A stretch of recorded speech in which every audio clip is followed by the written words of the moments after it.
नमस्कार, मी तुषार Manohar पोयाड Phoenix academy Wardha या YouTube चॅनलवर तुमचे सर्वांचे सहर्ष स्वागत करत आहे।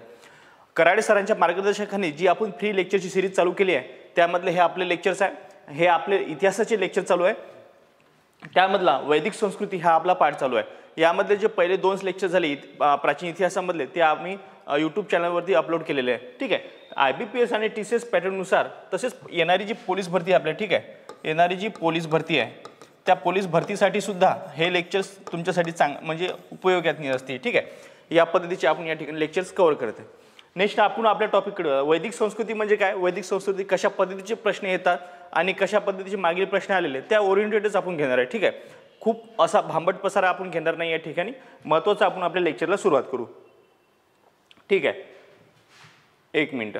ओके, विंद म्हणजे ज्ञान, या ठिकाणी लक्षात ठेवायचं। वैदिक संस्कृती बघू आपण थोडक्यात थोडीशी माहिती बघू। बघा, विंद म्हणजे ज्ञान होय।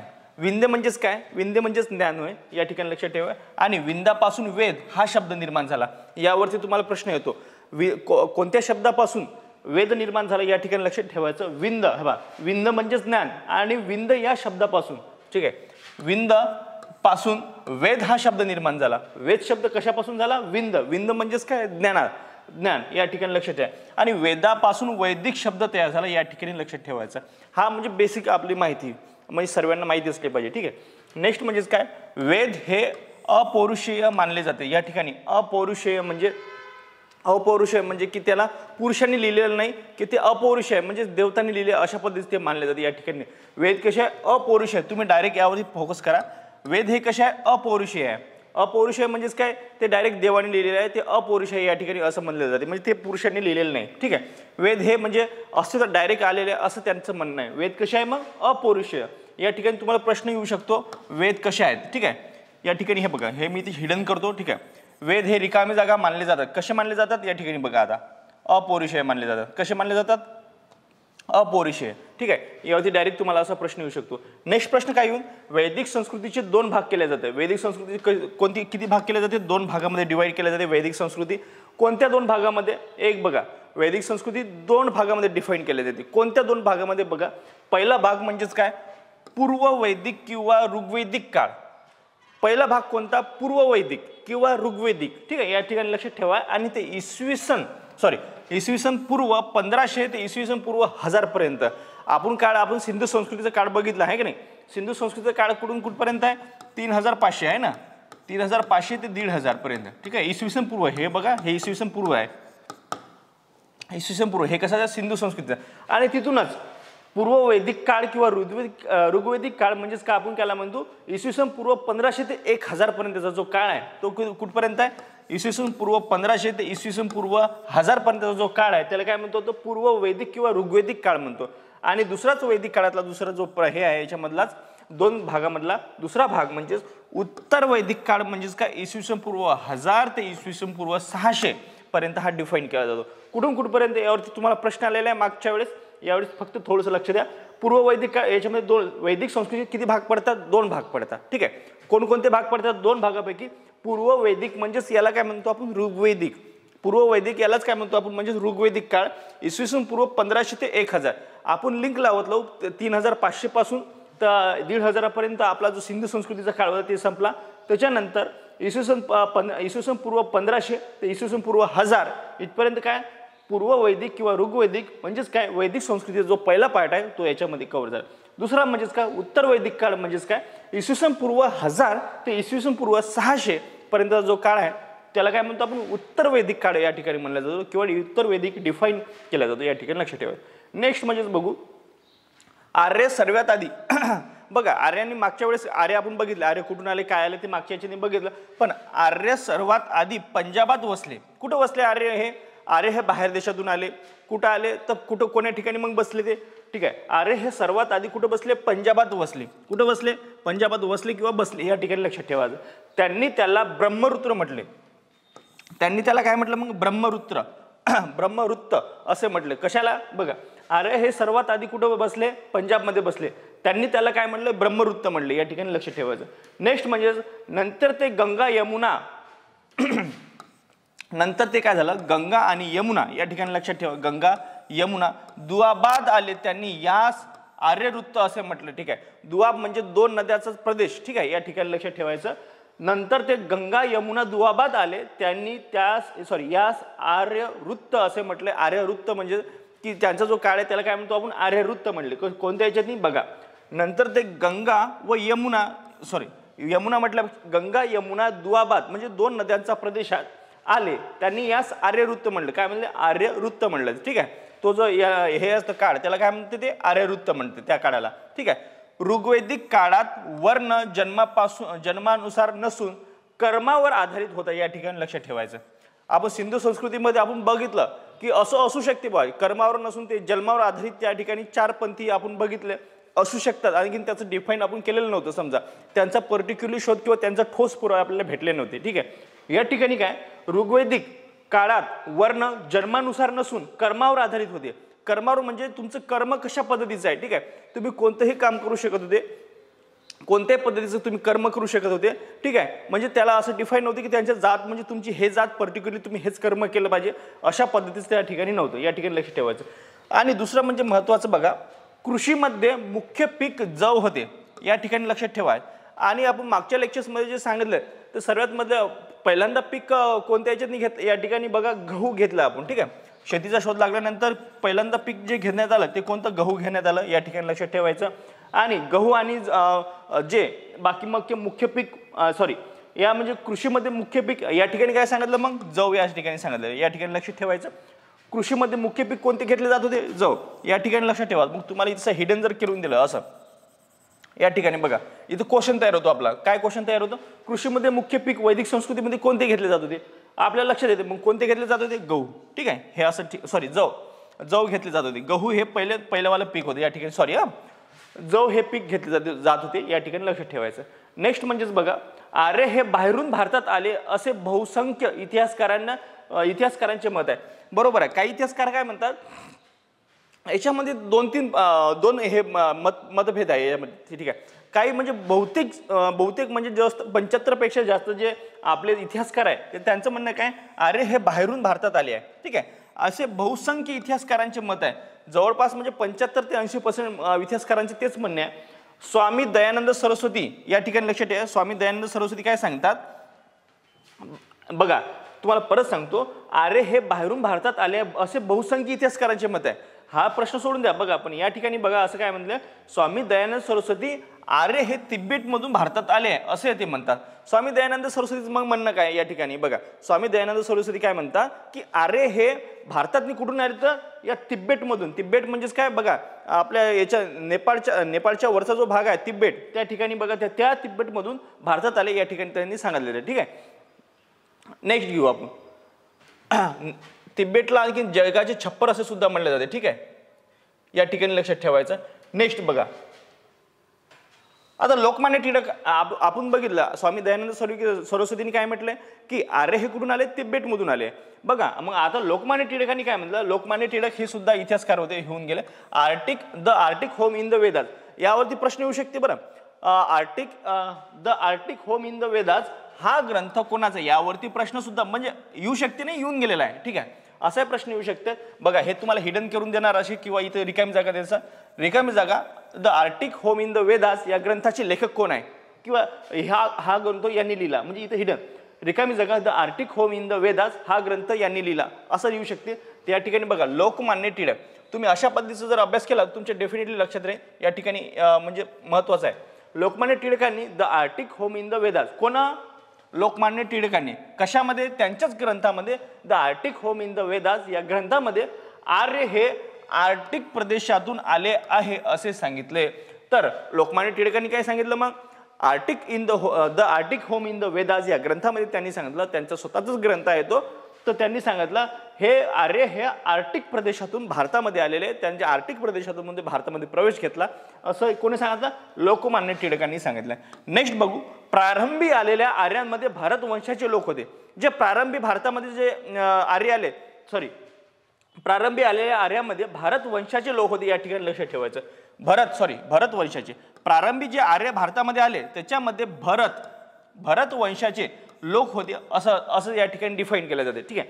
प्रारंभी जे आर्य भारतामध्ये आले आणि त्याच्यामध्ये प्रारंभी जे आर्य आपल्या याच्यामध्ये आले काय आलेले जे प्रारंभी आर्य सॉरी एक मिनिट की जे प्रारंभी आर्य आले आपल्या इकडे तर त्याच्यामध्ये भरत वंशाचे लोक होते या ठिकाणी लक्ष आणि भरत वंशाचे लोक असल्यामुळे त्याला आपल्या जे भूमीला त्याला काय नाव भारत नाव असे पडलं असं सुद्धा काही काही थेरे मांडले जातात ठीक आहे एक मिनिट नंतर बघू आपण आपल्या देशाला भरत वंशावरूनच भारतवर्ष असे नाव मिळाले या ठिकाणी लक्षात ठेवायचं आहे म्हणजे या ठिकाणी बघा की जे प्रारंभी जे आलेले जे लोक होते ते कसे होते भरतवंशी होते आणि त्यांच्या नावावरूनच काय आपल्या देशाला भरतवंशावरूनच भारत किंवा भारतवर्ष असे नाव मिळाले आहे या ठिकाणी हा पॉईंट लक्षात ठेवायचा म्हणजेच काय हा तुम्हाला एक महत्त्वाचा प्रश्न होऊ शकतो कोणावरून नाव मिळाले तर भरतवंशाचे जे लोक प्रारंभी आले आपल्या इकडे आपल्या भूमीवरती त्यामुळेच भारताला असे नाव मिळाले या ठिकाणी हे प्रश्न येऊ शकतो तुम्हाला नेक्स्ट म्हणजेच काय नेक्स्ट बघा आर्यांची संपत्ती गायीच्या संख्येत मोजली जात होती या ठिकाणी बघा त्यावेळेस सोने चांदी म्हणजे याच्या पद्धतीमध्ये पेक्षा सर्वात जास्त गायीचं प्रमाण कोणाकडे आहे या पद्धतीचं त्यावेळेस होतं आणि सर्वात जास्त गायी त्याच्याकडे आहे त्याला आपण संपत्तीवान किंवा धनवान असे त्या ठिकाणी संबोधत होतो म्हणजेच आर्याची जी संपत्ती होती ती गायीच्या संख्येवर मोजली जात होती म्हणजे सर्वात जास्त जर त्यांच्याकडे गायी असेल ते सर्वात श्रीमंत अशा पद्धतीत त्या ठिकाणी होतं ऋग्वेदातील आर्यांच्या कुटुंब संस्थेत पितृसत्ताक पद्धती अस्तित्वात होती या ठिकाणी बघा तुम्हाला एक या ठिकाणी प्रश्न कसा येऊ शकतो ऋग्वेदातील आर्यांच्या कुटुंब संस्थेत पितृसत्ताक या ठिकाणी हिडन देते ठीक आहे तुम्हाला दोन या ठिकाणी सांगतो म्हणजे कसं कंपॅरिझन करू शकू आणि या ठिकाणी बघा हे झालं ऋग्वेदिक काळात ऋग्वेदिक आर्यांच्या कुटुंब संस्थेत रिकामी जागा पद्धती अस्तित्वात होती कोणती पितृसत्ताक होती कोणती होती पितृसत्ताक आणि या ठिकाणी सिंधू संस्कृतीमध्ये कोणती होती मातृसत्ताक ठीक आहे सिंधू संस्कृतीमध्ये कोणती होती मातृसत्ताक होती या ठिकाणी लक्षात ठेवायचं म्हणजेच काय तुम्हाला या ठिकाणी पितृसत्ताक कशामध्ये तर ऋग्वेदिक आर्यांच्या कुटुंब संस्थेत पितृसत्ताक पद्धती अस्तित्वात होती तर सिंधू संस्कृतीमध्ये मातृसत्ताक पद्धती अस्तित्वात या ठिकाणी तुम्हाला लक्षात ठेवायचं नेक्स्ट बघा आणि स्त्रियांना दुय्यम स्थान होते बघा या ठिकाणी ही सुरुवात झाली स्त्रियांचं समजा बघा या ठिकाणी काय केलं स्त्रियांना दुय्यम स्थान होते या ठिकाणी लक्षात ठेवायचं आणि आपल्या सिंधू संस्कृतीमध्ये पुरुषांना दुय्यम स्थान दिले जाते म्हणजे तिथं मातृसत्ताक पद्धती होती आणि या ठिकाणी काय पितृसत्ताक आहे म्हणजे स्त्रियांना दुय्यम स्थान होते या ठिकाणी लक्षात ठेवायचं नेक्स्ट म्हणजेच काय वैदिक संस्कृतीमध्ये बालविवाह पद्धत नव्हती या ठिकाणी लक्षात ठेवा यावरती सुद्धा प्रश्न येऊन गेलेला आहे वैदिक संस्कृतीमध्ये बालविवाह पद्धती अस्तित्वात होती नव्हती यावर बघा यावेळेस काय सांगा मग अचूक उत्तर काय या ठिकाणी वैदिक संस्कृतीमध्ये बालविवाह पद्धत अस्तित्वात नव्हती त्या ठिकाणी नव्हती म्हणजे त्या ठिकाणी बालविवाह केला जात नव्हता हे ठिकाणी आपल्याला लक्षात ठेवायचं नेक्स्ट म्हणजेच काय विधवांना पुनर्विवाह करण्याचा अधिकार होता मग त्यावेळेस बघा हे सुद्धा म्हणजे वैदिक संस्कृती सुद्धा हे मॉडर्न प्रकारचं जीवन जगत होती ठीक आहे म्हणजेच काय बघा त्यांना काय विधवांना पुनर्विवाह करण्याचा अधिकार होता वैदिक संस्कृतीमध्ये विधवांना पुनर्विवाह करण्याचा अधिकार हा खूप चांगला या ठिकाणी बघा पॉइंट आहे नेक्स्ट म्हणजेच काय ऋग्वेद हा आर्यांचा पहिला व श्रेष्ठ धर्मग्रंथ आहे या ठिकाणी बघा ऋग्वेद हा आर्यांचा पहिला व श्रेष्ठ धर्मग्रंथ आहे या ठिकाणी लक्ष ठेवायचं यावरती डेफिनेटली प्रश्न येऊ शकतो कसा या ठिकाणी बघा या ठिकाणी हिडन केला जाईल आणि तुम्हाला म्हटलं जाईल हा ग्रंथ आर्यांचा पहिला व श्रेष्ठ धर्मग्रंथ होता ऋग्वेद यजुर्वेद सामवेद आणि अथर्ववेद यापैकी तुम्हाला चार ऑप्शन पैकी या ठिकाणी बघा काय दिला जाईल मग ऋग्वेद आपण आन्सर टिक करून येणार आहे ऋग्वेद हा आर्यांचा पहिला श्रेष्ठ धर्मग्रंथ होता या ठिकाणी आपल्याला डिफाईन करता आहे नेक्स्ट बघा काय ऋग्वेदामध्ये एकूण 10 मंडले असून या ठिकाणी बघा ऋग्वेदामध्ये हेच ऋग्वेद हा आर्यांचा पहिला आणि श्रेष्ठ धर्मग्रंथ होता तर त्याच ऋग्वेदामध्ये एकूण 10 म्हणजेच 10 मंडले असून काही सूक्ते किंवा श्लोक आहे त्याच्यामध्ये 10 मंडले आहे किती मंडले आहे अशा पद्धतीचा प्रश्न येतो ठीक आहे तर किती मंडले आहेत 10 मंडले असून काही सूक्ते व श्लोक सूक्ते म्हणजे सूक्ते किंवा श्लोक सूक्तेलाच आपण काय म्हणतो श्लोक म्हणतो जसं की आपल्या भगवद्गीतेमध्ये श्लोक दिलेला आहे तशा पद्धतीचं याच्यामध्ये सुद्धा श्लोक दिलेला आहे तर या ठिकाणी लक्ष ठेवा ऋग्वेदामध्ये एकूण किती मंडले आहे तर 10 मंडले आणि काही सूक्ते किंवा श्लोक आहे या ठिकाणी लक्ष ठेवायचं नेक्स्ट बघू आपण या ठिकाणी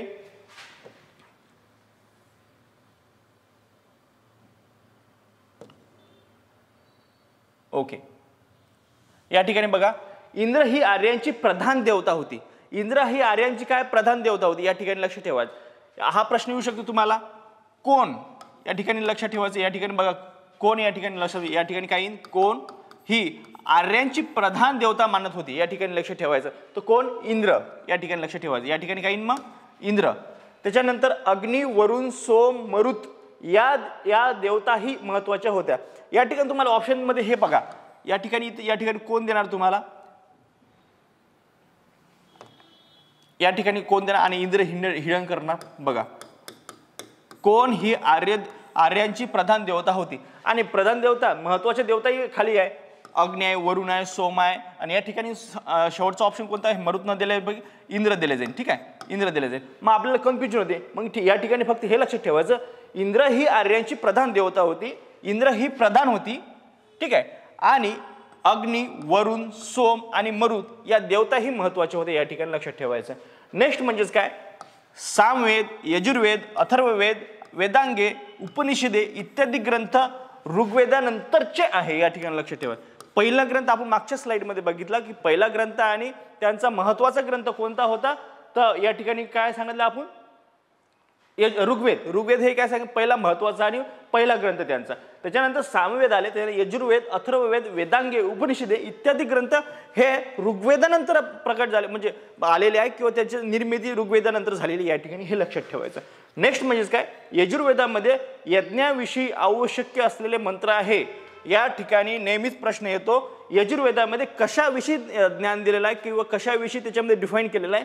या ठिकाणी बघा, यजुर्वेदामध्ये यज्ञासाठी आवश्यक असलेले मंत्र आहे.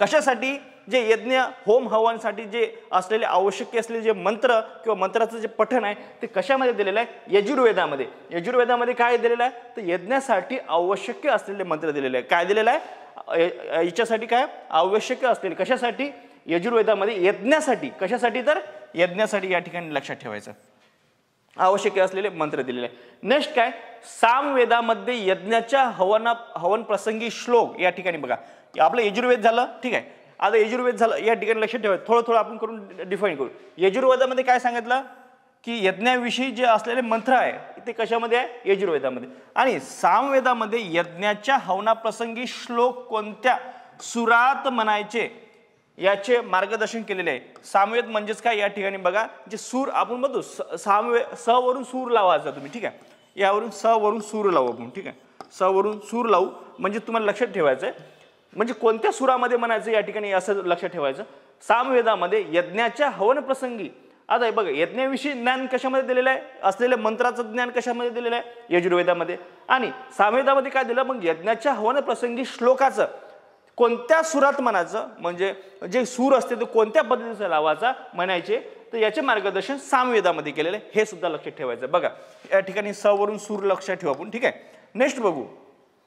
याच्यामध्ये वेदमंत्र गाण्याचे एकूण 36 प्रकार आहे. या ठिकाणी जे वेदमंत्र आहे त्याचे गाण्याचे, म्हणजे त्याचे म्हणण्याचे किती प्रकार आहे किंवा गाण्याचे किती प्रकार आहेत, एकूण 36 प्रकार आहे. 36 प्रकारामध्ये ते वेगवेगळ्या प्रकारे पठण किंवा मंत्र उच्चारले जाऊ शकतात. या ठिकाणी बघा, वेद मंत्र गाण्याचे एकूण किती किंवा उच्चाराचे किती प्रकार आहेत, 36 प्रकार आहे. सामवेदात दिलेले आहे. कुठे आहे, तर सामवेदामध्ये दिलेले आहे. कोणत्या वेदामध्ये, सामवेदामध्ये. या ठिकाणी बघा, आणि बघा, सामवेद म्हणजेच भारतीय संगीताचे उगमस्थान होय. या ठिकाणी तुम्हाला अनेकदा प्रश्न येतो, या ठिकाणी कोणता वेद हे भारतीय संगीताचे उगमस्थान आहे, तर या ठिकाणी बघा, या ठिकाणी काय सांगता येईल आपल्याला, सामवेद म्हणजेच भारतीय संगीताचे उगमस्थान आहे, या ठिकाणी तुम्हाला सांगता येईल. यावरती डेफिनेटली तुम्हाला प्रश्न येऊ शकतो. ठीक आहे, नेक्स्ट बघा, आता या ठिकाणी काय आहे बघा, अथर्व वेदामध्ये शांती निर्माण करणाऱ्या. या ठिकाणी बघा, आता अथर्ववेदाविषयी बघू आपण. आपण काय काय बघितलं,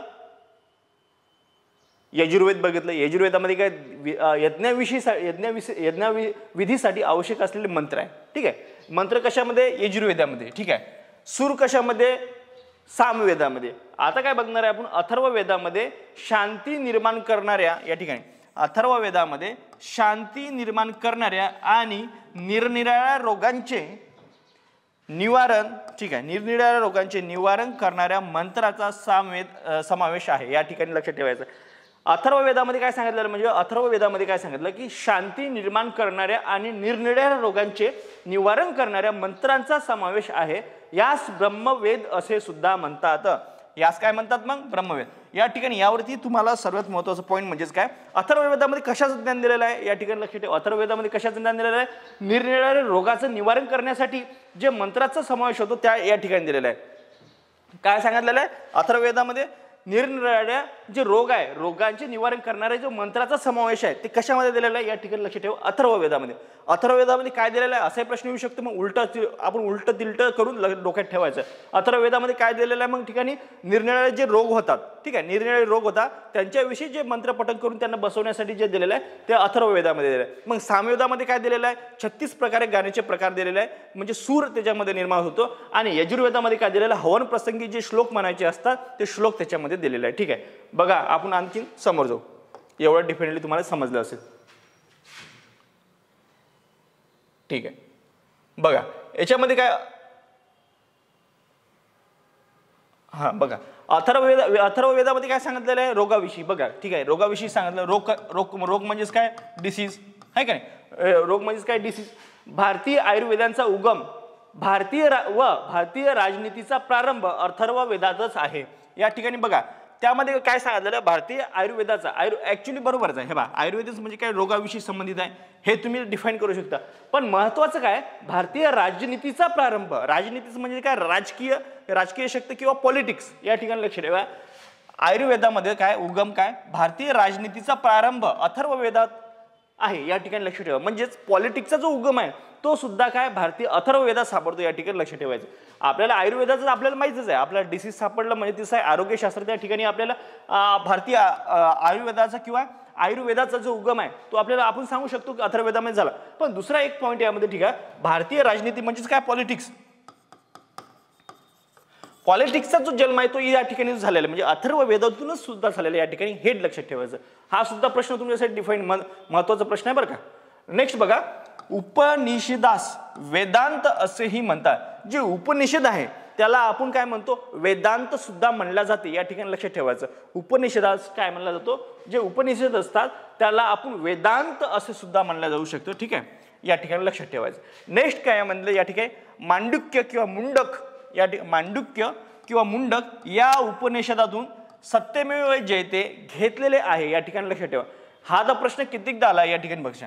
सत्यमेव जयते हे वाक्य कोणत्या उपनिषदातून घेतलेलं आहे? तर मांडुक्य किंवा मुंडक या उपनिषदातून सत्यमेव जयते हे वाक्य घेतलेलं आहे.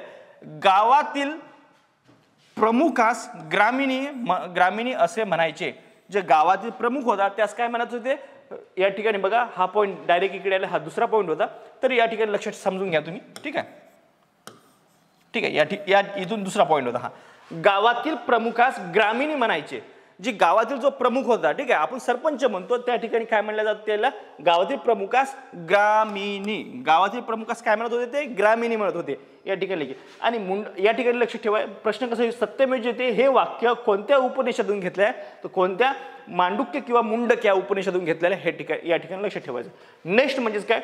कुटुंब संस्थेच्या प्रमुखास. या ठिकाणी लक्षात ठेवा. कुटुंब संस्थेच्या प्रमुखास गृहपती म्हणत असे. काय म्हणत असे? गृहपती.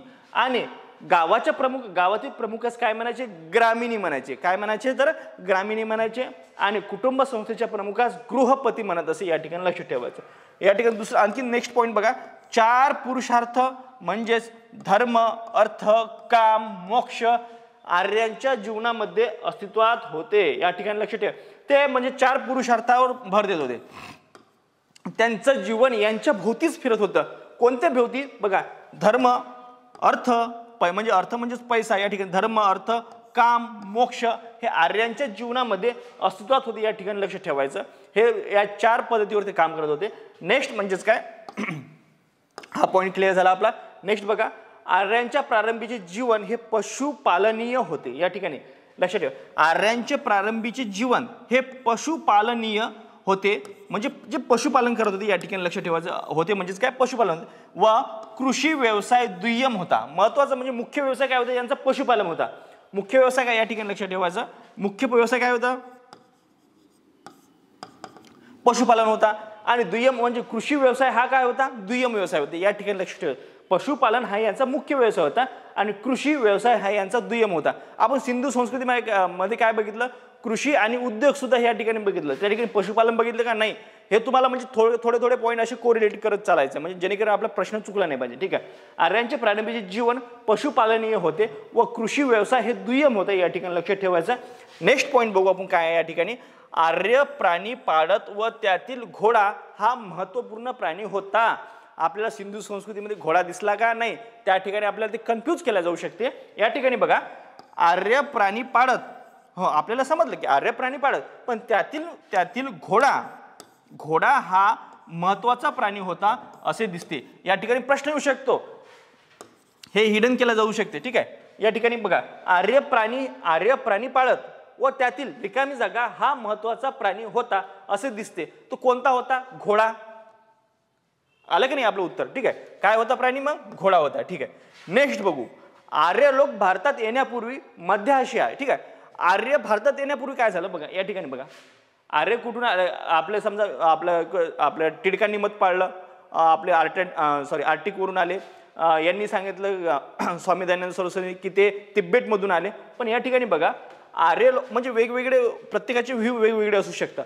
बघा, पण या ठिकाणी काय सांगितलेलं आहे, त्यांचे व्ह्यू तुम्ही लक्षात ठेवा, कारण जर परीक्षेत जर त्यांचे व्ह्यू जर विचारले, त्यांचे जर विचार विचारले तर ठीक आहे, तर तुम्हाला ते मांडता आले पाहिजे. ठीक आहे, म्हणजे मांडता आले म्हणजे डायरेक्ट एका वाक्यात उत्तर त्याचं देता आलं पाहिजे. ठीक आहे, आर्य लोक भारतात येण्यापूर्वी मध्य आशिया व इराणमध्ये राहत असावेत असे मॅक्स मुलर हा जर्मन संशोधक म्हणतो. मॅक्स मुलर जर्मन शास्त्रज्ञ काय म्हणतो, या ठिकाणी लक्षात ठेवा. आर्य भारतात येण्यापूर्वी म्हणजे आर्यांचं भारतात आगमन होण्यापूर्वी ते मध्य आशिया किंवा इराणमध्ये राहत असावेत असे कोणाला वाटतं, मॅक्स मुलर हा जर्मन संशोधक आहे, तो इतिहासकार आहे, त्याला वाटतं. काय वाटतं त्याला, की आर्य हे भारतात येण्यापूर्वी मध्य आशिया व इराणमध्ये राहत असावे, त्याला वाटते. त्यांना काही पुरावे सापडले, त्याच्यावरून त्यांनी असू शकते की त्यांना तसं वाटावं. बघा आता नेक्स्ट पॉईंट या ठिकाणी कव्हर करू. ठीक आहे, आर्य आपल्या शत्रूचा उल्लेख दास किंवा दास्यू असा करत असे. या ठिकाणी बघा, परत तुम्हाला प्रश्न येऊ शकतो. ठीक आहे, काय प्रश्न येऊ शकतो, आर्य आपल्या शत्रूचा उल्लेख रिकामी जागा असा करत असे, कसा करत असे, दास. या ठिकाणी लक्षात, आपण काय म्हणतो, आपल्याला दास म्हणजेच काय, दास म्हणजेच काय, आपली दास किंवा दासी. आपण आतापर्यंत काय ऐकत आलो, दास किंवा दासी आहे ना. दास किंवा दासी म्हणजेच काय, आपली सेवा करणारी किंवा सेविका किंवा सेवक आहे का नाही, अशा पद्धतीचं आपल्याला माहित होतं. पण या ठिकाणी बघा, जे वैदिक संस्कृतीमध्ये काय बघा, आर्य आपल्या शत्रूचा उल्लेख काय करत होते, दास किंवा दास्यू. या ठिकाणी लक्षात, दास किंवा दास्यू म्हणजे तुम्हाला कन्फ्युजन करण्यासाठी हा म्हणजे क्वेश्चन बनवू शकते. या ठिकाणी जे कन्फ्युजन करणारे ते आपण असे बघणारच आहे. ठीक आहे, आर्य आपल्या शत्रूचा उल्लेख काय करत होते रे, मग दास किंवा दास्यू करत होते. या ठिकाणी लक्षात ठेवा. घोडा, या ठिकाणी लक्षात ठेवा, घोडा प्राणी आर्यांना सर्वप्रथम भारतात आणला होता. या ठिकाणी हे लक्षात ठेवायचं, घोडा प्राणी भारतात होता नव्हता याच्याविषयी काहीच नाही. पण आर्य ज्या वेळेस आले तर घोडा हा प्राणी आर्यांनी सर्वप्रथम भारतात आणला. म्हणजे भारतात होता का याच्याविषयी आपल्याला आधी माहिती नाही, पण आणायचं जर झालं तर प्रश्न जर आला तर कोणता प्राणी हा आर्यांनी सर्वप्रथम भारतात आणला, अशा ठिकाणी जर प्रश्न आला तर तुम्हाला उत्तर काय मारायचं आहे, घोडा. आणि घोडा हा प्राणी त्यांचा सर्वात प्रिय प्राणी होता, हे सुद्धा लक्षात ठेवायचं. म्हणजे ते वेगवेगळे प्राणी तर पाळतच असत, पण घोडा हा त्यामधला सर्वात प्रिय प्राणी पाळला जात होता. या ठिकाणी लक्षात ठेवा, म्हणजे आर्यांविषयी. बरोबर आहे, आर्य हे एका प्रदेशातून दुसऱ्या प्रदेशात प्रवास करत असत, त्याच्यामुळे त्यांना घोड्याची गरज लागत असे. ठीक आहे, हे सुद्धा आपण लक्षात, म्हणजे अशा पद्धतीचं आपण लक्षात ठेवू शकतो. ठीक आहे, आर्यांना वेगवेगळ्या ऋतूंची माहिती होती. बरोबर आहे, आर्यांना वेगवेगळ्या ऋतूंची माहिती होती. जसे की आपल्याला माहिती आहे हिवाळा, पावसाळा, उन्हाळा. ठीक आहे, मनातला संक्रमणाचा ऋतू तसंच असू शकते बा, त्यांना सुद्धा माहिती. पण आर्यांना वेगवेगळ्या ऋतूंची माहिती म्हणजेच काय, त्यांचा खूप अभ्यास म्हणजे चांगल्या पद्धतीचा अभ्यास असं म्हणता येईल, की जे समजा हवामानशास्त्राचा अभ्यास चांगल्या पद्धतीचा होता त्यांचा आर्यांचा. ठीक आहे, आर्यांचा ऋतूंची माहिती म्हणजे खूप चांगल्या प्रकारे त्यांना माहिती होती. या ठिकाणी लक्षात ठेवा, कारण बघा ऋतूंची माहिती घेण्यासाठी बघा जे राजस्थानी लोक असतात, की जे समजा त्यांचं भटक्या प्रमाणाचं जे जीवन असतं, त्यांना सर्वात जास्त याच्याविषयी माहिती असते. कारण का बरं असेल, की त्यांना माहीत असते की या ठिकाणी असा जर पाऊस झाला तर आपल्याला या ठिकाणी स्थलांतरित करावं लागेल, किंवा त्या ठिकाणी जास्त हिरवळ असू शकते, म्हणजे त्या ठिकाणी आपल्याला चारा जास्त उपलब्ध होऊ शकतो. त्यांना हे नॉलेज ठेवावं लागतं. तसंच त्यांना सुद्धा नॉलेज ठेवावं लागत होते. आपण अशा पद्धतीचं लक्षात ठेवू शकतो. बघा नेक्स्ट, आर्य कास्य या धातूपासून शस्त्र बनवत असत. या ठिकाणी लक्षात ठेवायचं, आर्य हे कोणत्या धातूपासून, प्रश्न येऊ शकतो, कोणत्या धातूपासून शस्त्र बनवत असत. बघा आर्य हे कोणत्या धातूपासून शस्त्र बनवत असत, तर कास्य धातूपासून. कोणत्या धातूपासून, कास्य धातूपासून. या ठिकाणी लक्षात ठेवायचं. नेक्स्ट बघा, आर्य असलेली चाके सर्वप्रथम आर्यांनी भारतात वापरली होती. आर्य असलेली चाके म्हणजेच काय, या ठिकाणी लक्षात ठेवा.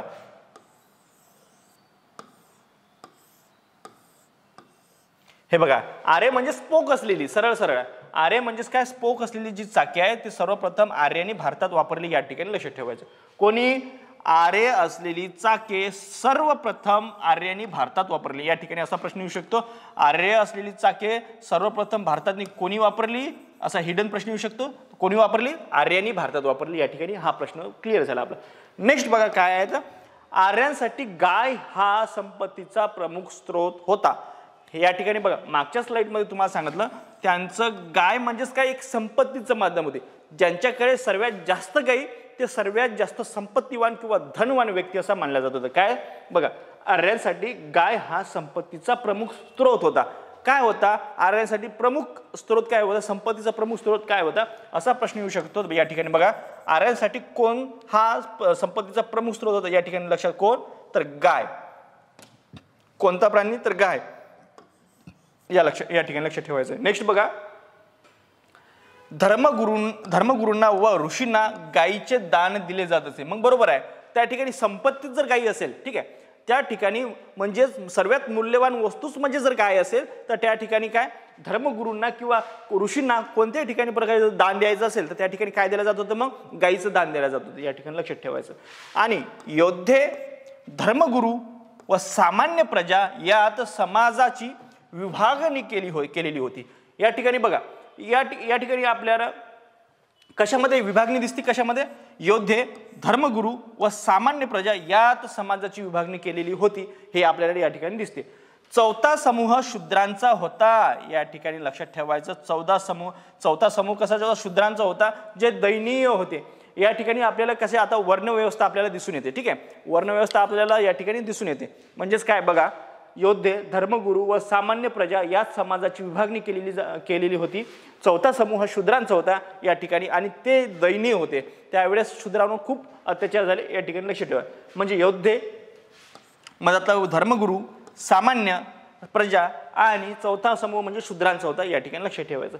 नेक्स्ट म्हणजेच काय, ऋग्वेदातील सर्वात महत्वपूर्ण वेद म्हणजेच देवता म्हणजे इंद्र. हा तर प्रश्न आपल्याला झालेच आहे. ठीक आहे, हा आपला पॉईंट झालेला आहे. ऋग्वेदातील सर्वात महत्वपूर्ण देवता म्हणजेच काय, इंद्र. या ठिकाणी लक्षात ठेवायचं. नेक्स्ट बघू आपण, जमात म्हणजेच लोकसंख्येचा एक लहान समूह. जमात म्हणजेच काय, या ठिकाणी हा लक्षात ठेवायचं. जमात म्हणजेच काय, लोकसंख्येचा एक लहान समूह. लोकसंख्येचा एक लहान समूह. या ठिकाणी लक्षात ठेवा, हा जन किंवा वीस म्हणून ओळखला जात असे. या ठिकाणी लक्षात ठेवा. जमात म्हणजे जात नाही या ठिकाणी, किंवा जमात म्हणजे बघा, जमात म्हणजेच काय, जमात म्हणजे लोकसंख्येचा एक समूह. हा जन किंवा जन किंवा वीस म्हणून ओळखला जात असे. या ठिकाणी लक्षात ठेवायचं. बघा या ठिकाणी हिडन दिलाय शेवटी. प्रश्न कुठे तयार होते आपण ते बघणार आहे. ठीक आहे, म्हणजे जेणेकरून तुमचा प्रश्न चुकायलाच नको. जमात म्हणजेच काय, लोकसंख्येचा एक समूह. अशा ठिकाणी तुम्हाला हे एक वाक्य दिलं जाईल. हा रिकामी जागा म्हणून ओळखला जात असे. अशा पद्धतीचा प्रश्न येतो. तर काय या ठिकाणी मग याचं उत्तर काय राहील, जन किंवा वीस म्हणून या ठिकाणी ओळखला जात असे. नेक्स्ट स्लाइड बघू आपण. बघा, ऋग्वेदात संपत्तीसाठी आणि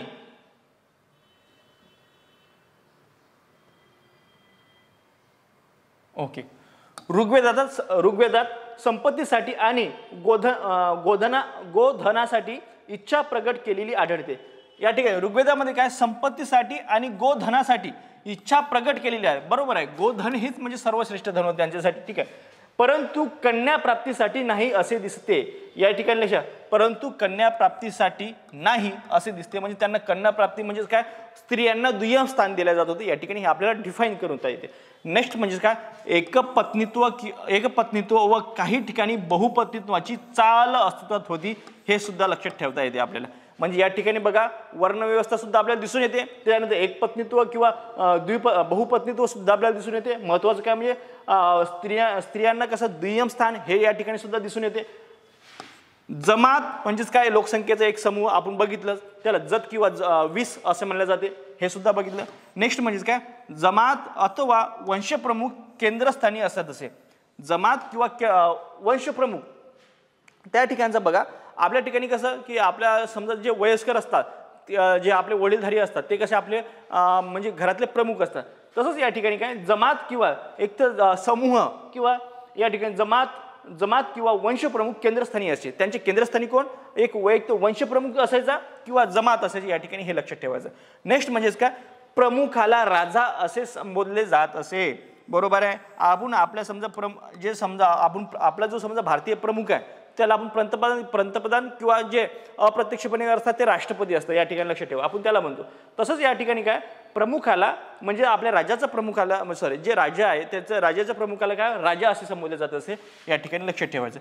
नेक्स्ट म्हणजेच काय, सभा व समिती यांचे राजावर नियंत्रण असे. सभा व समिती हे लक्षात ठेवायचं, या ठिकाणी लक्षात, हे हिडन केले जाऊ शकते. ठीक आहे. आणि रिकामी जागा यांचे राजावर ऋग्वेदिक काळामध्ये नियंत्रण होते. कोणत्या याच्यावर बघा, सभा आणि समितीचे यांचे राजावर नियंत्रण होते, या ठिकाणी लक्षात ठेवायचं. कशामध्ये, या ठिकाणी आपल्याला लक्षात होते. नेक्स्ट म्हणजे काय बघा, सभा समिती विधब गण या जमातीवर आधारित ऋग्वेदिककालीन संघटना होत्या, या ठिकाणी लक्षात ठेवायचं. सभा समिती विधब गण या जमातीवर आधारित ऋग्वेदातील संघटना होते, या ठिकाणी लक्षात ठेवा. आता तुम्हाला प्रश्न कसा येऊ शकतो, हे बघा या ठिकाणी हिडन केले जाऊ शकते. आणि बघा दोन ठिकाणी हिडन केले जाऊ शकते. सभा समिती विधब गण या रिकामी जागा आधारित ऋग्वेदातील संघटना होत्या. तर काय, तर या ठिकाणी बघा जमातीवर आधारित. कशावर आधारित, जमात कशी आहे, म्हणजे जमात कशी आहे की त्या आधारावर सभा समिती विधब या जमातीवर आधारित ऋग्वेदकालीन संघटना होत्या, अशा सुद्धा लक्षात येते. आणि दुसरा प्रश्न ऋग्वेदकालीन, या ठिकाणी हे सुद्धा तुम्हाला हिडन केलं जाऊ शकते. काय सांगितलं जाऊ शकते, सभा समिती विधब गण या जमातीवर आधारित रिकामी जागा काळातील संघटना होत्या, काय ऋग्वेदकालीन, हे या ठिकाणी लक्षात ठेवायचं प्रश्न. नेक्स्ट बघू आपण काय, विशिष्ट आणि विश्वामित्रा, या ठिकाणी लक्षात ठेव. विशिष्ट आणि विश्वामित्रा हे दोन प्रसिद्ध धर्मगुरू याच काळामध्ये होऊन गेले, या ठिकाणी हे लक्षात ठेवायचं. या धर्मगुरू होते, या ठिकाणी लक्षात. विशिष्ट आणि विश्वामित्रा हे जे धर्मगुरू होते म्हणजे दोन प्रसिद्ध धर्मगुरू, ते याच याच्या काय ऋग्वेदकालीन होऊन गेले, या ठिकाणी लक्षात ठेवायचं. म्हणजेच काय, नेक्स्ट बघा, सेनानी हा पुरोहितांचा महत्वाचा अधिकारी होता, या ठिकाणी तुम्हाला हिडन केलं जाऊ शकते. आणि उत्तर काय बघा, कोण हा पुरोहितांचा महत्वाचा अधिकारी होता, बघा मग कोण होता, तर सेनानी होता. कोण होता, सेनानी हा पुरोहितांचा महत्वाचा अधिकारी होता असे सांगते. त्याच्यानंतर गुप्तहेरांची नेमणूक केली जात असे, त्या ऋग्वेदिक काळात सुद्धा गुप्तहेरांची नेमणूक केल्या जात असे, या ठिकाणी लक्ष ठेवायचं आहे. म्हणजेच काय, आपल्याला जे आपली आजची जी परिस्थिती आहे ते त्याच्यातला काही अंशाचा भाग म्हणजे त्या ठिकाणी सुद्धा सापडतो, या ठिकाणी लक्ष ठेवायचं. नेक्स्ट बघू, या ठिकाणी आर्यांचे नागरी अथवा प्रादेशिक प्रशासन नव्हते. ठीक आहे, आर्यांचे नागरी अथवा प्रादेशिक प्रशासन नव्हते कारण त्यांचे जीवन स्थलांतरित व भटके होते. तुम्हाला सांगितलं त्यांची ते एका ठिकाणी दुसऱ्या ठिकाणी स्थलांतरित करत होते. गाय हा त्यांच्या संपत्तीचा गाय हा संपत्तीचा प्रमुख स्रोत होता त्यांचा, या ठिकाणी लगा. आर्यांचे नागरी अथवा म्हणजे त्यांना याच्याविषयी जास्त माहिती होती, क्लायमेट विषयी, म्हणजे त्याला काय म्हणतो आपण जे ऋतूविषयी जास्त सर्वात चांगली माहिती होती त्यांना. आर्यांनी नागरी अथवा प्रादेशिक प्रशासन नव्हते कारण त्यांचे जीवन स्थलांतरित व भटके होते, हे या ठिकाणी लक्षात ठेवायचं. नेक्स्ट म्हणजे आर्यांचे जीवन ग्रामीण अथवा अर्थव्यवस्थेवर आधारित होते, या ठिकाणी लक्षात ठेवा. आर्यांचे जीवन हे ग्रामीण अर्थव्यवस्थेवर आधारित होते, या ठिकाणी लक्षात ठेवायचं. हा पॉईंट महत्वाचा आहे. बघा प्रश्न कसं, आर्यांचे जीवन ग्रामीण कोणत्या अर्थव्यवस्थेवर आधारित, ग्रामीण अर्थव्यवस्थेवर आधारित होते, या ठिकाणी लक्षात ठेवायचं. नेक्स्ट म्हणजेच मातीच्या घरात आर्य लोक निवास करीत असे. कोणत्या घरात या ठिकाणी आपण बघितलं पक्क्या विटा कुठे सिंधू संस्कृतीमध्ये बघितलं आहे की नाही. पक्क्या विटांची जे घरं असते त्यांची नाली 90च्या आकार 90च्या काटकोनामध्ये छेदत असत, त्यांचे रस्ते रुंद रस्ते होते. ठीक आहे. आणि प्रत्येक घरामध्ये म्हणजे जे काही किल्ले किंवा जे चांगले चांगले घर त्यांच्यामध्ये प्रत्येक घरामध्ये काय स्नानगृह होते, हे सुद्धा आपण त्या ठिकाणी बघितलं. नेक्स्ट पण काय, मातीच्या आर्य कुठे राहत होते, मातीच्या घरात आर्य लोक निवास करत असत, हे बघा या ठिकाणी लक्षात ठेवायचं. नेक्स्ट म्हणजेच काय, दस्यू हे मूळ रहिवासी होते. जे दस्यू होते, दस्यू हे मूळ रहिवासी होते, त्यांना अनार्य म्हणत असत. या ठिकाणी जे दस्यू होते, दस्यू हे मूळ रहिवासी होते. या ठिकाणी लक्षात ठेवा, जे दस्यू होते ते काय मूळ रहिवासी होते. भारतातील मूळ रहिवासी कोण होते, तर दस्यू हे मूळ रहिवासी होते. या ठिकाणी लक्षात ठेवायचं. असा प्रश्न येऊ शकतो, मूळ रहिवासी कोण होते, तर दस्यू हे मूळ रहिवासी होते. त्यांना अनार्य म्हणत होते. त्यांना काय म्हणलं, अनार्य म्हणलं जाते. आर्यांचा त्यांच्यासोबत संघर्ष होता. या ठिकाणी लक्षात ठेवा, आपण दास किंवा दासू ते बघितलंच होय, तेच हे आहे की त्यांना अनार्य म्हणलं जाते. आर्य आणि त्यांच्यामध्ये संघर्ष नेहमीच उत्पन्न होतं. त्यांना काय, यांना आर्य आणि त्यांना अनार्य म्हणलं जाते. दासीने काय अनार्य म्हणलं जातं आणि नेहमीच त्यांच्यासोबत संघर्ष होतं. आपण यांना काय म्हणतो मग, शत्रू असं म्हणलं जातं. ठीक आहे. म्हणजे आर्यांनी त्यांना नाव दिलं म्हणजे त्या वैदिक काळामध्ये की दस्यू किंवा यांना शत्रू असं म्हणलं जात होते. ठीक आहे. नेक्स्ट म्हणजेच उत्तर वैदिक या काळातील समाजाची विभागणी ब्राह्मण, क्षत्रिय, वैश्य, शूद्र या 4 वर्णात झालेली होती. उत्तर वैदिक या काळात समाजाची जी विभागणी होती, उत्तर वैदिक काळामध्ये जी समाजाची विभागणी होती म्हणजेच काय, इसवी सन पूर्व 1000 ते 600 उत्तर वैदिक जो काळ आहे आपण जे बघितलं पहिल्यांदा, उत्तर वैदिक या काळामध्ये समाजाची विभागणी ब्राह्मण, क्षत्रिय, वैश्य आणि शूद्र या 4 वर्णात झालेली होती. हे लक्षात ठेवायचं. कोणत्या काळामध्ये, तर उत्तर वैदिक काळामध्ये. या ठिकाणी लक्षात ठेवायचं. नेक्स्ट बघू आपण. नेक्स्ट याच्यामध्ये काय आहे बघा, अनेक कर्मकांड ब्राह्मणांच्या मदतीने केली जात असे. या ठिकाणी हे लक्षात ठेवायचं. कर्मकांडामध्ये जे ब्राह्मणाचा उपयोग सर्वात जास्त त्या ठिकाणी केला जात होतं. अनेक कर्मकांड म्हणजे ब्राह्मणाच्या मदतीने, म्हणजे ब्राह्मण जे होते ते अनेक कर्मकांड त्यांच्या मदतीने केली जात होती. हे या ठिकाणी लक्षात ठेवायचं. नेक्स्ट म्हणजेच काय, ब्राह्मण, क्षत्रिय, वैश्य यांना वैदिक मतानुसार उपनयन करण्याचा अधिकार होता. पण याच्यामध्ये कोणाला अधिकार नव्हता, शूद्रांना उपनयन करण्याचा अधिकार नव्हता. या ठिकाणी लक्षात ठेवायचं. ब्राह्मण, क्षत्रिय, वैश्य यांना वैदिक मतानुसार उपनयन म्हणजेच काय, वेदपठण करण्याचं किंवा अनेक काही गोष्टी होते की ज्या करण्याचा अधिकार त्यांना होता. पण शूद्रावर मात्र त्या ठिकाणी अन्याय झालेला दिसतो आपल्याला. ठीक आहे. नेक्स्ट म्हणजेच काय, शूद्रांना गायत्री मंत्र पठण करण्याचा व वैदिक उपनयनाचा अधिकार दिलेला नव्हता. या ठिकाणी ओम भूर्भुवस्सुः जे मंत्र आहे, समजा गायत्री मंत्र म्हणतो, तो शूद्रांना गायत्री मंत्र पठण करण्याचा व वैदिक उपनयनाचा अधिकार नव्हता. या ठिकाणी आपल्याला लक्षात ठेवायचं. तुम्ही बघितले असेल की जे आपले कर्ण ही मूवी आहे, कर्ण हे जे सिरियल आहे त्याच्यामध्ये त्यांचा जो भाऊ असतो शोन, त्याच्या म्हणजे त्यांनी आपल्याला कर्णाला वाचवण्यासाठी गायत्री मंत्राचं पठण केले होते त्यावेळेस. ठीक आहे. असं म्हणजे सिरियलमध्ये एक तुम्हाला पार्ट सांगत आहे की त्यावेळेस काय, त्याचा भाऊ जो कर्ण असतो आणि कर्णाचा भाऊ जो शोन असतो, कर्णाला वाचवण्यासाठी शोन हा म्हणजेच गायत्री मंत्राचं पठण करतो. पठण केल्यामुळे म्हणजे त्यांना काय म्हणलं जाते, शोन आणि कर्ण त्यावेळेस शूद्र मानले जात होते. ठीक आहे. मग त्यांनी पठण केल्या म्हणून त्यांच्या तोंडामध्ये ते जे पिघळलेलं जे सोनं असतं ते टाकले जाते आणि त्याचा मृत्यू होतो. म्हणजेच त्यावेळेस त्यांना शूद्रांनी जर गायत्री मंत्र जर पठण केलं त्याला मृत्यूची शिक्षा दिली जात होती. अशा पद्धतीचं म्हणजे मला थोडक्यात एवढं सांगायचं आहे तुम्हाला, किंवा त्यांना शिक्षा दिली जात होती असं सांगायचं होतं. नेक्स्ट बघू आपण काय. ठीक आहे. ओके. वैश्य किंवा व्यापारी हे करदाता होते. या ठिकाणी लक्षात आहे. जो कर देण्याचं काम कोण करत होते, वैश्य किंवा व्यापारी.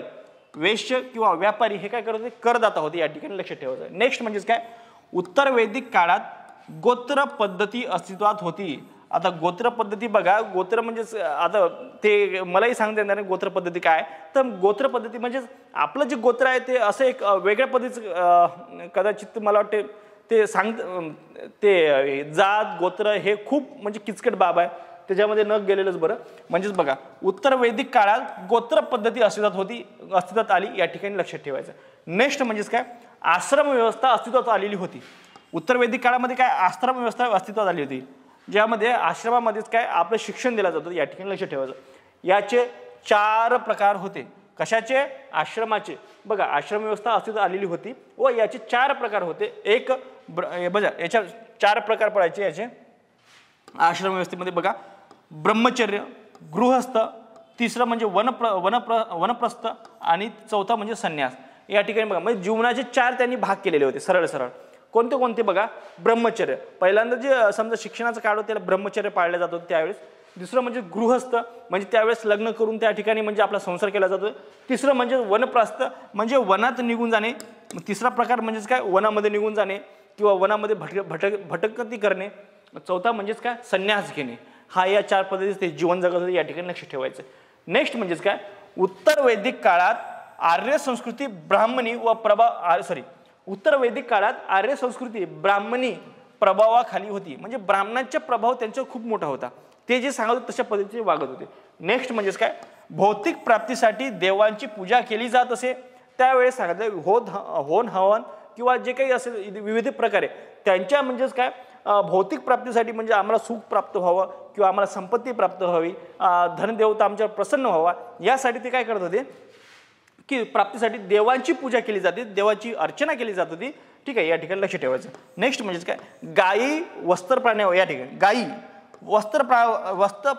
प्रावरण व घोडे भेट वस्तू म्हणून दिल्या जात होते. या ठिकाणी लक्षात ठेवा, म्हणजे गायी तर दिल्या जातच होते, त्यानंतर वस्त्र प्रावरण म्हणजे अंगावर घालायचे कपडे, त्यानंतर घोडे ह्या भेट वस्तू म्हणून दिल्या जात होती. या ठिकाणी लक्ष ठेवायचं. नेक्स्ट म्हणजेच काय, आर्यांनी वैदिक संस्कृती विकसित केली होती. आर्य हा शब्द ऋग्वेदात 36 वेळा आढळतो. या ठिकाणी लक्ष ठेवा, 36चा 2 वेळेस उल्लेख झाला. कशामध्ये?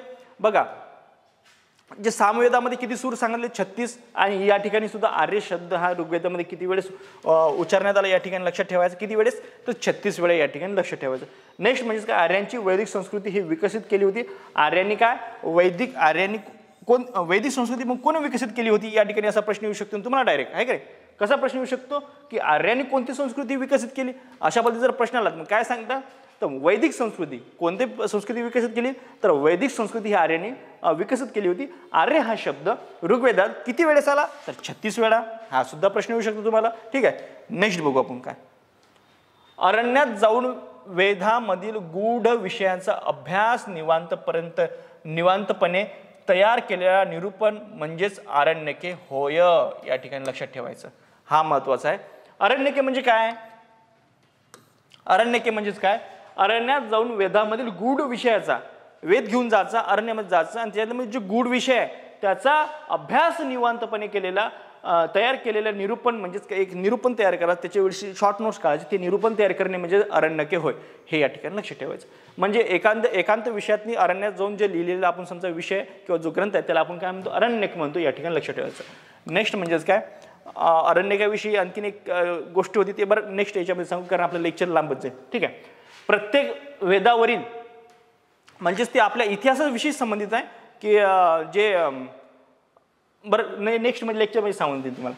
प्रत्येक वेद, कारण ती खूप मोठी गोष्ट आहे. प्रत्येक वेदावरील लिहिलेली भाष्य म्हणजेच ब्राह्मणे होय. या ठिकाणी लक्ष ठेवा. प्रत्येक वेदावरील लिहिलेले भाष्य म्हणजेच काय? ब्राह्मणे होय. या ठिकाणी लक्ष ठेवायचं. प्रत्येक वेदावरील लिहिलेली जे भाष्य आहे, मग शॉर्टकट नोट्स आहे की त्याला काय म्हणू आपण? ब्राह्मणे म्हणू. ब्राह्मणे या ठिकाणी लक्षात ठेवायचं. नेक्स्ट म्हणजेच काय, प्रश्न येऊ शकतो बरं. प्रत्येक वेदावर लिहिलेली भाष्य म्हणजे त्याला काय म्हणता येईल आपण? इथे कन्फ्युजन, ब्राह्मण किंवा ब्राह्मणे जर असेल तर या ठिकाणी ब्राह्मणे मारायचं उत्तर. काय? ब्राह्मणे. शिष्याने गुरु शेजारी बसून ज्ञान प्राप्त करणे असा उपनिषद या शब्दाचा व्यावहारिक अर्थ आहे. उपनिषद या ठिकाणी उपनिषद या शब्दाचा व्यावहारिक अर्थ काय आहे मग? ठीक आहे, या शब्दाचा व्यावहारिक अर्थ काय या ठिकाणी लक्षात ठेवायचं. शिष्याने गुरु शेजारी बसून ज्ञान प्राप्ती करणे असा उपनिषद या शब्दांचा व्यावहारिक अर्थ आहे. हे या ठिकाणी लक्षात ठेवायचं. उपनिषद या शब्दाचा अर्थ काय? आपण काय म्हणू? उपनिषद म्हणजे एखादे ग्रंथ किंवा काय. शिष्याने गुरु शेजारी बसून ज्ञान प्राप्ती करणे असा उपनिषद या शब्दांचा व्यावहारिक अर्थ या ठिकाणी लक्षात ठेवायचं. नेक्स्ट म्हणजेच काय, 4 वेद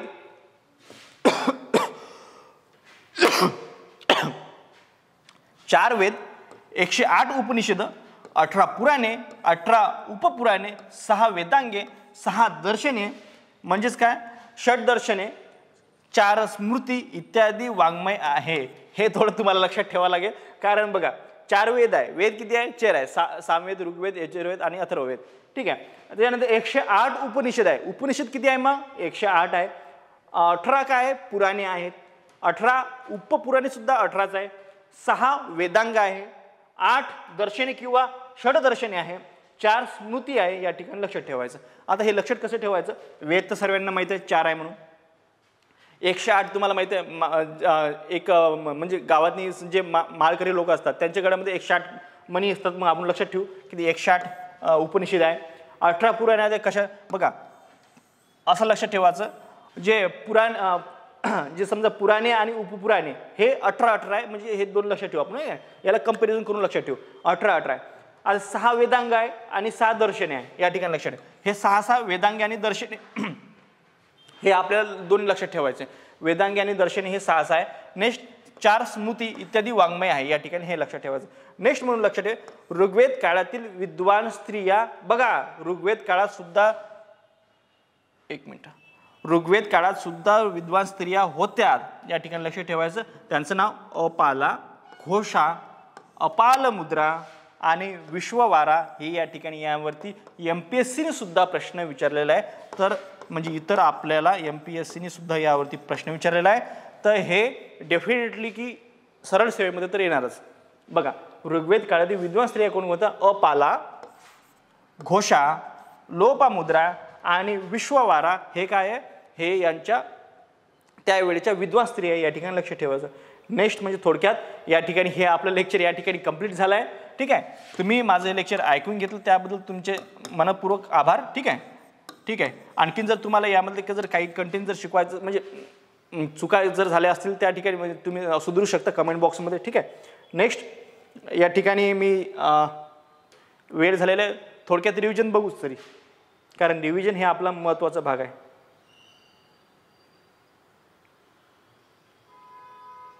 फास्टमध्ये रिव्हिजन 5 मिनिटामध्ये, 5 मिनिटाचे 10 मिनिटं होतातच. ठीक आहे. काही टेन्शन नाही. थोडंसं फक्त लंब लेक्चर होईल तुमच्यासाठी. ठीक आहे. थोडक्यात फास्ट घेऊ आपण. ओके. बघा सुरुवातीपासूनच घेतो. ठीक आहे. विंद म्हणजे ज्ञान होय, आणि विंदापासून वेद हा शब्द निर्माण झाला आहे. सरळ सरळ वेदापासून वैदिक हा शब्द तयार झाला. नेक्स्ट काय बघितलं? वेद हे अपौरुषीय मानले जातात. वेद संस्कृतीचे 2 भागामध्ये केले जाते. एक म्हणजे पूर्व वैदिक किंवा ऋग्वेदिक काळ, याच्यामध्ये इसवी पूर्व 1500 ते इसवी पूर्व 1000 पर्यंत येतो. आणि दुसरा म्हणजे उत्तर वैदिक काळ, इसवी पूर्व 1000 ते इसवी पूर्व 600. त्याच्यानंतर आर्य सर्वात आधी पंजाबात वसले. त्यांनी त्याला ब्रह्मपुत्र असे म्हटले. नंतर ते गंगा यमुना दुआबाद म्हणजे 2 नद्यांचा प्रदेश आले. त्यांनी यास आर्यवृत्त म्हटले. ऋग्वेदिक काळात वर्ण जन्मापासून नसून कर्मावर आधारित. हे पहा ऋग्वेदिक काळात जे पहिला समजा जो सर्वात पहिला पूर्व ऋग्वेदिक काळामध्ये या ठिकाणी लक्षात ठेवायचं, तो जन्मावर आधारित नसून हे बघा याच्यामध्ये जन्मावर आधारित होतं. या ठिकाणी लक्षात ठेवायचं. बरं उत्तर वैदिक काळामध्ये जन्मावर आधारित होतं, पण काय ऋग्वेदिक काळामध्ये नव्हता. या ठिकाणी लक्षात ठेवायचं म्हणजे तुम्हाला लक्षात ठेवायला खूप सोपं जाईल. ऋग्वेदिक काळात वर्ण हे जन्मावर आधारित नसून कर्मावर आधारित होते. तो म्हणजे या ठिकाणी कन्फ्युजन होणार नाही. कृषीमध्ये मुख्य पीक गहू होते. या ठिकाणी लक्षात ठेवायचं. गहू हे आपण मुख्य पीक सिंधू संस्कृतीमध्ये बघितलं होतं. आर्य हे बाहेरून भारतात आलेले असे बहुसंख्य इतिहासकार यांचे मत आहे. स्वामी दयानंद सरस्वती काय म्हणतात तर हे तिबेटमधून भारतात आले होते. आणि नेक्स्ट म्हणजेच काय आपलं हे लोकमान्य टिळक काय म्हणतात त्यांच्या ग्रंथामध्ये the Arctic home in the Vedas या ग्रंथामध्ये काय म्हणतात की आर्टिक प्रदेशातून भारतात आले होते. कोण? आर्य. प्रारंभी आलेल्या आर्यांमध्ये भारत वंशाचे लोक होते. आपल्या देशाला भरतवंशावरूनच भारत हे नाव पडले. हे या ठिकाणी लक्षात ठेवायचं. नेक्स्ट म्हणजे आर्याची संपत्ती ही कशाच्या स्वरूपात होती? गायीच्या स्वरूपात होती. आर्यांच्या कुटुंबामध्ये हे पितृसत्ताक होते का? पद्धती अस्तित्वात होती. पण आर्यांच्या कुटुंबामध्ये पितृसत्ताक अस्तित्वात होती. आणि सिंधू संस्कृतीचं जर बघितलं तर मातृसत्ताक पद्धती अस्तित्वात होती. स्त्रियांना दुय्यम स्थान होते. नेक्स्ट वैदिक संस्कृतीमध्ये बालविवाह पद्धत नव्हती. या ठिकाणी लक्षात ठेवायचं. ऋग्वेदाचा बघा आणि विद्वांना पुनर्विवाह करण्याचा अधिकार होता. ऋग्वेद हा आर्यांचा पहिला आणि श्रेष्ठ धर्मग्रंथ होता. वेदामध्ये एकूण 10 मंडले असून काही सूक्ते किंवा श्लोक होते. हे सुद्धा लक्षात ठेवायचं. नेक्स्ट काय बघितलं आपण या ठिकाणी लक्षात ठेवायचं. बघा कोण तर इंद्र हा आर्य या ठिकाणी लक्षात ठेवायचं. इंद्र ही आर्यांची प्रधान देवता होती. अग्नी, वरुण, सोम, मरुत हे देवता ही महत्त्वाच्या होत्या. सामवेद, यजुर्वेद, अथर्ववेद, वेदांगे, उपनिषद इत्यादी ग्रंथ वेदानंतरचे आहेत हे सुद्धा लक्षात ठेवायचं आपल्याला. नेक्स्ट म्हणजे काय, यजुर्वेदामध्ये काय यज्ञविधीसाठी आवश्यक असलेले जे मंत्र आहेत त्या ठिकाणी सांगण्यात आले होते. नेक्स्ट काय, सामवेदामध्ये काय सूर म्हणजे सुराविषयी माहिती दिली. यज्ञाच्या हवनाप्रसंगी जे शूर किंवा श्लोकामध्ये जे म्हणायचे होते त्याचे वेगळे मार्गदर्शन केले.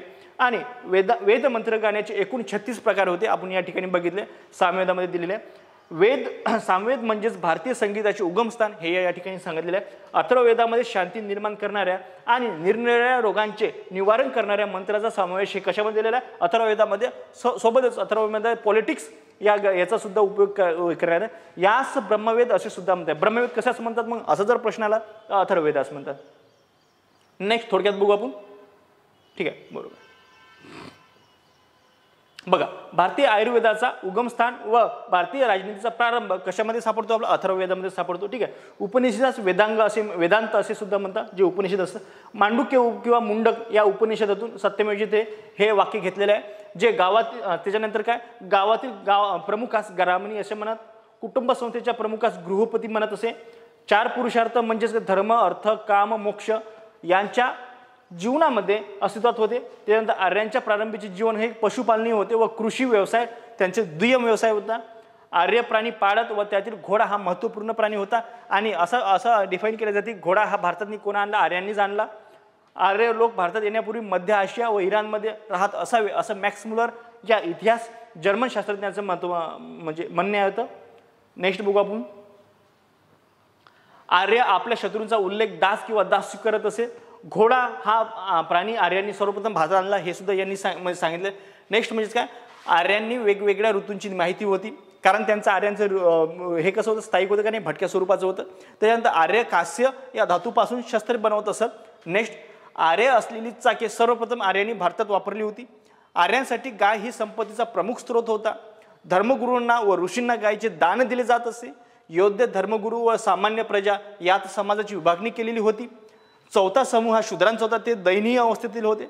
ऋग्वेदातील सर्वात महत्त्वपूर्ण देवता म्हणजे इंद्र. जमात म्हणजेच लोकांचा एक लहान समूह जो हा जन किंवा 20 म्हणून ओळखला जात असे. ठीक आहे, नेक्स्ट काय बघितलं आपण. ठीक आहे, ऋग्वेदात संपत्तीसाठी आणि गोधनासाठी इच्छा प्रकट केलेली आढळते, परंतु कन्या प्राप्तीसाठी असे दिसत नाही. एकपत्नीत्व व काही ठिकाणी बहुपत्नीत्व सुद्धा आढळते. आणि या ठिकाणी लक्षात ठेवायचं जमात अथवा वंशप्रमुख केंद्रस्थानी असे. नेक्स्ट म्हणजेच काय, प्रमुखाला राजा असे संबोधले जात असे. सभा व समिती यांचे राज्यावर नियंत्रण असे. सभा, समिती, विधव, गण या जमातीवर आधारित ऋग्वेदिकालीन संघटना होत्या. विशिष्ट आणि विश्वामित्र हे 2 प्रसिद्ध धर्मगुरू याच काळात निघून गेले. सेनानी हा पुरोहितांचा महत्त्वाचा अधिकारी होता. गुप्तहेरांची नेमणूक सुद्धा त्या ठिकाणी केली जात होती.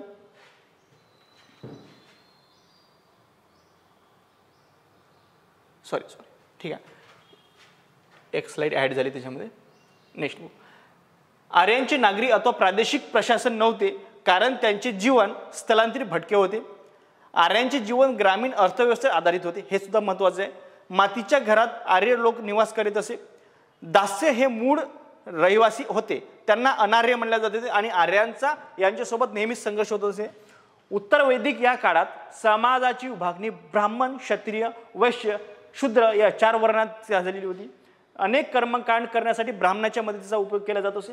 ब्राह्मण, क्षत्रिय, वैश्य आणि वैदिक मतानुसार उपनयन करण्याचा अधिकार होता, पण शूद्रांना गायत्री मंत्र पठण करण्याचा आणि वैदिक उपनयन करण्याचा अधिकार नव्हता. या ठिकाणी लक्षात ठेवायचं. नेक्स्ट काय बघितलं आपण. वैश्य किंवा व्यापारी हा करदाता होता, त्या ठिकाणी महत्त्वाचा वर्ग होता. उत्तर वैदिक काळात गोत्र पद्धती अस्तित्वात होती. आश्रम व्यवस्था अस्तित्वात आली होती व याचे 4 प्रकार पडतात. कोणकोणते, ब्रह्मचर्य, गृहस्थ, वनप्रस्थ आणि संन्यास. उत्तर वैदिक काळातील आर्य संस्कृती ब्राह्मणी प्रभावाखाली होती. भौतिक प्राप्तीसाठी वेदांची पूजा केली जात असे.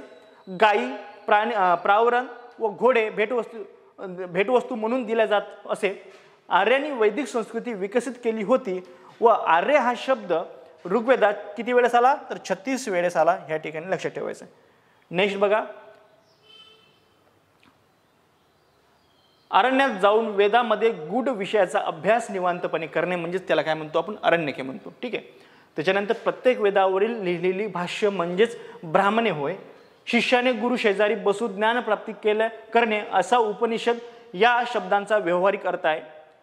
4 वेद 108 उपनिषदे 18 पुराणे 18 उपपुराणे 6 वेदांगे 6 दर्शने म्हणजेच त्याला काय आपण षडदर्शने म्हणतो.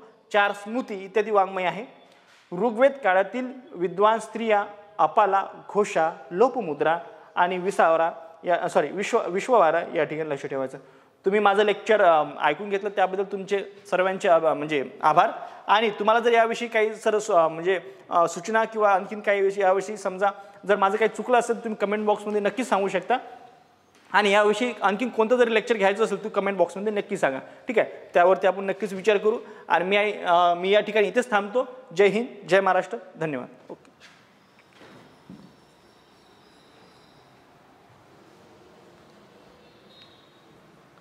जास्तच मोठं झालं.